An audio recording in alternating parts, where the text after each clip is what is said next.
I was disgusted and distraught because when you first read those opinion statements, it seems like he's, telling CPS to start knocking on doors.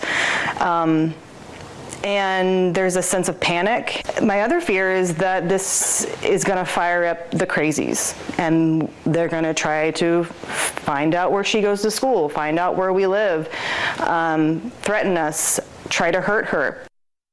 Parents of some transgender children in Texas speaking out after Governor Greg Abbott directed the Texas Department of Family and Protective Services to investigate gender-affirming procedures for those under the age of 18. The Texas Attorney General released an opinion calling the procedures child abuse.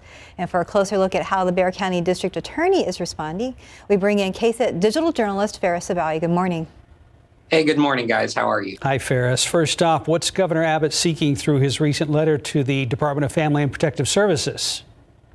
Yeah, Mark, it was earlier this week that Governor Abbott wrote this letter to the Texas Department of Family and Protective Services, telling them that after looking at Ken Paxton's ruling, Ken Paxton issued an opinion that decided that any gender-affirming treatments, and I mean, we're not just talking gender reassignment surgeries, but also any of those like hormone treatments, any of the more medically accepted treatments that many doctors give out today, would constitute child abuse if it's given to children.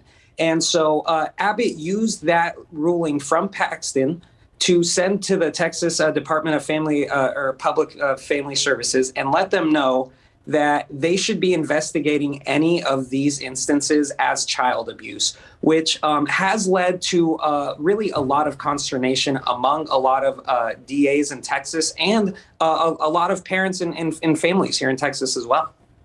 And Ferris, here locally, how did Bexar County D.A. Joe Gonzalez react to that request?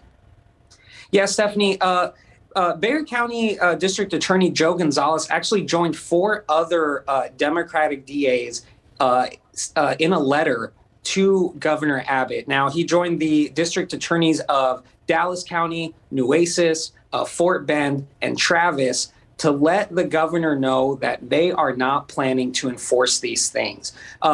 Basically, they're saying that this isn't based on law, that that Paxton's ruling, is not binding, not legally binding, and that they are just going to continue to investigate the cases they think that, that the law dictates that they need to investigate. But they've really looked at this move from Abbott and Paxton as an extrajudicial move, not based in law, and many of them are planning not to follow that guidance. How do Abbott and Paxton's actions play in the upcoming election, Ferris? Yeah, Mark, that's the thing. The impact of these rulings from Abbott and Paxton, what's really interesting is they're not legally binding. There's not a lot of enforcement mechanism to them. So it's unclear how it's really going to affect things on the ground. I think the main thing that's important to look at here is that both Abbott and Paxton are facing serious primary challenges. And a lot of these primary challengers are trying to run at these candidates from the right of them, to be more conservative than them.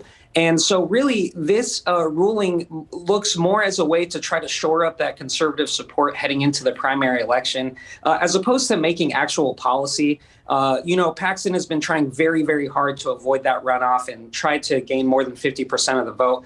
Abbott, of course, facing serious challenges from Don Huffines and Allen West. So this is, this has been viewed largely as a political move just to shore up the support. We'll have to see how those play out. As you guys know, the primary election is March 1st. So we're really interested in looking at seeing how those ballots come back on March 1st. Yeah, just around the corner. Thank you for joining us, Ferris Sabawi. Thanks, guys.